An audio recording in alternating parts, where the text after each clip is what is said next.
can the quickest jets of the past outmaneuver the fastest spy plane ever built? In this episode, we're stepping into a chapter of aviation history that's as thrilling as a blockbuster movie. Picture the SR-71 Blackbird, a jet that zoomed across the skies so fast it could outrun the sun. Even after hanging up its wings over 24 years ago, this marvel of engineering still wears the crown as the fastest manned jet the world has ever seen. Since its first takeoff nearly 6 decades ago, nothing has managed to steal its thunder, not even close. And here's where it gets interesting. This jet was so slick, it dodged more than 4,000 missiles like it was swerving to avoid potholes.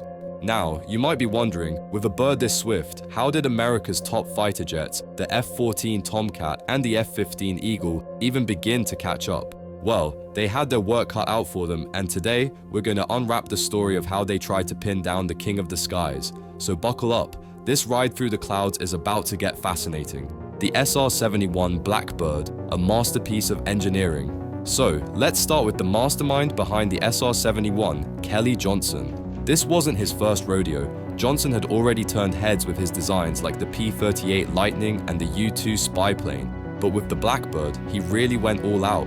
This jet wasn't just about going fast, it smashed records by hitting speeds of Mach 3.2 and could keep it up across distances that would leave other aircraft in the dust. What's wild is that it didn't just sprint, it ran marathons at speeds where others were gasping for air. And it was Johnson's knack for pushing the limits that made the SR-71 more than just another fast jet. It was a giant leap in aviation.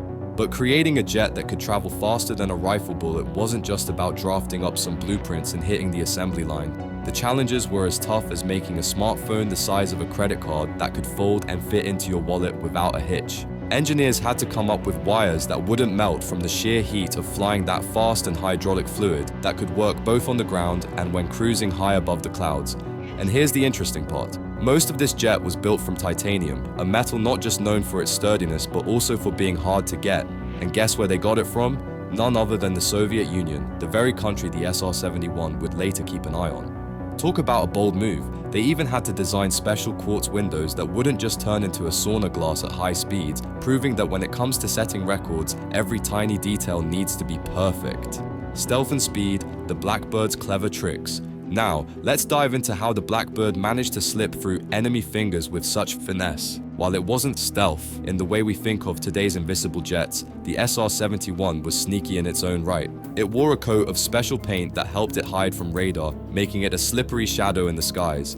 This jet was like a ghost that flew higher and faster than nearly anything else. It cruised at altitudes where even the fearsome Soviet MiG-25, which was no slouch in the speed department, couldn't hope to keep up. Operating often 20,000 to 30,000 feet above its chasers, the Blackbird turned missile, dodging into an art form, zipping past threats before they even realized it was there.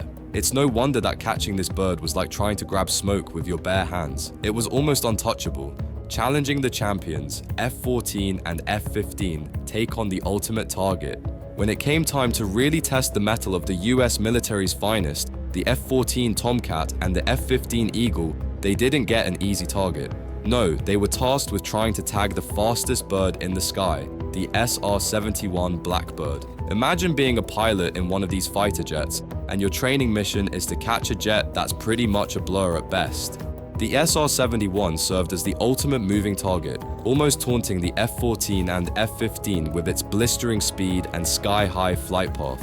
To even stand a chance, the training scenarios had to be tweaked so the pilots weren't just tilting at windmills. The military adjusted the rules, sort of like lowering a basketball hoop so you can slam dunk, just to give these Top Guns a fighting shot at locking onto their elusive supersonic target. Training rules and realities, leveling the aerial playing field. In the high-stakes world of military training, sometimes you've got to change the game to make it fair, or at least fairish. Just like you might put some restrictions on a superstar athlete during practice to give others a chance to shine, the military often dials back on some of their most advanced equipment during exercises. Take the F-22 Raptors, for example.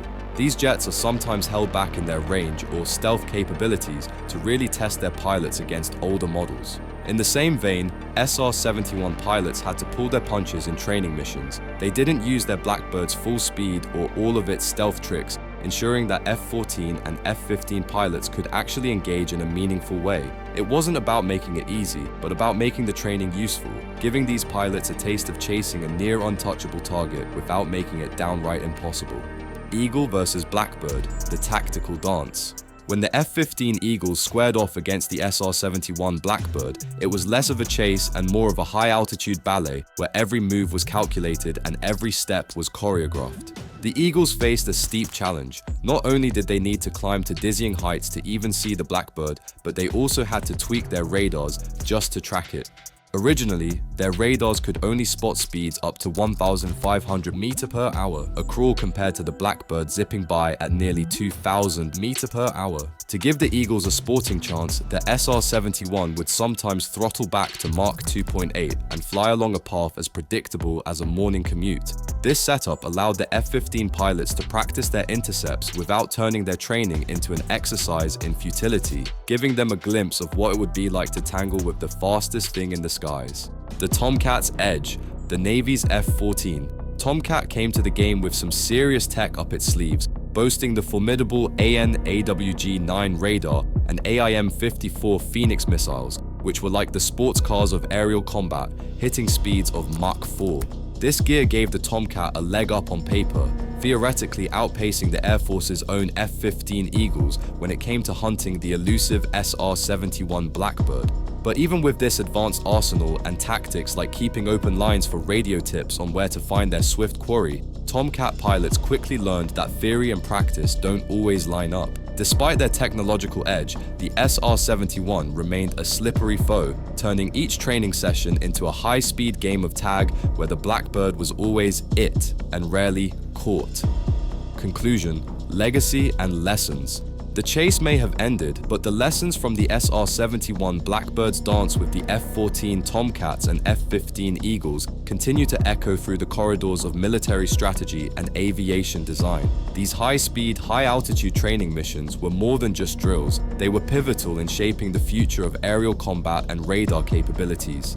As designers and strategists pored over the data from these engagements, they gleaned insights that would propel advancements in stealth technology and refine the aerodynamics of future fighters. The Blackbird might no longer grace the skies, but its influence soars on, steering the evolution of military aircraft and ensuring that its legacy is as enduring as the records it set. So, who had the better shot at taking down the SR-71? While the F-14 had advanced tech, the sheer speed and elusiveness of the Blackbird made it nearly untouchable. The debate over which aircraft could truly challenge the SR-71 remains a favorite topic among aviation enthusiasts. What do you think? Could modern technology have changed the outcome? Drop your thoughts in the comments below, and don't forget to like, subscribe, and hit the bell icon for more thrilling explorations into military history.